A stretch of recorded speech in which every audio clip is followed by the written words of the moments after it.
যুক্তরাষ্ট্রভিত্তিক জ্বালানি company chevron বাংলাদেশে নতুন গ্যাস অনুসন্ধানে বিনিয়োগের পরিকল্পনা করেছে। দেশের জ্বালানি নিরাপত্তা বাড়াতে এই উদ্যোগ নেওয়া হয়েছে বলে জানিয়েছেন প্রতিষ্ঠানটির ঊর্ধ্বতন কর্মকর্তারা। মঙ্গলবার সেভরনের ভাইস প্রেসিডেন্ট ফ্র্যাঙ্ক ক্যাসুলোর নেতৃত্বে এক প্রতিনিধি দল রাষ্ট্রীয় অতিথি ভবন যমুনার প্রধান উপদেষ্টা অধ্যাপক ডক্টর মোহাম্মদ ইউনুসের সঙ্গে সাক্ষাৎ করেন। এ সময় সেভরন কর্মকর্তারা জানান, তারা সন্তুষ্ট যে অন্তর্বর্তী সরকার পূর্ববর্তী শেখ হাসিনা সরকারের সময় 2 বছর ধরে বন্ধ থাকা কোটি কোটি ডলারের বকেয়া পরিশোধ শুরু করেছে।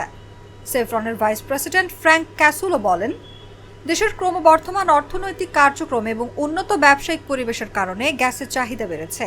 এটি সেভরনকে উত্তর পূর্বাঞ্চলে নতুন ড্রিলিং কার্যক্রমে বিনিয়োগে অনুপ্রাণিত করেছে। তিনি বলেন, আমরা নতুন অংশর গ্যাস অনুসন্ধানে বিনিয়োগ করব। নতুন গ্যাসের মজুদ দেশের অর্থনৈতিক প্রবৃদ্ধি ত্বরান্বিত করবে। কি boss, vital match, tough opponent, tension? Come on bro, অপোনেন্টকে নিয়ে ভাবার সময় আছে। আসল অলরাউন্ডারের কাজই তো হলো যে কোনো টাফ সিচুয়েশনে টিমকে অলরাউন্ড প্রোটেকশন দেওয়া।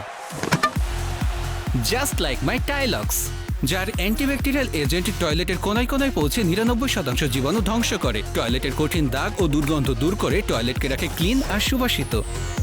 টাইলক্স টয়লেট ক্লিনার, ক্লিন মানেই টাইলক্স।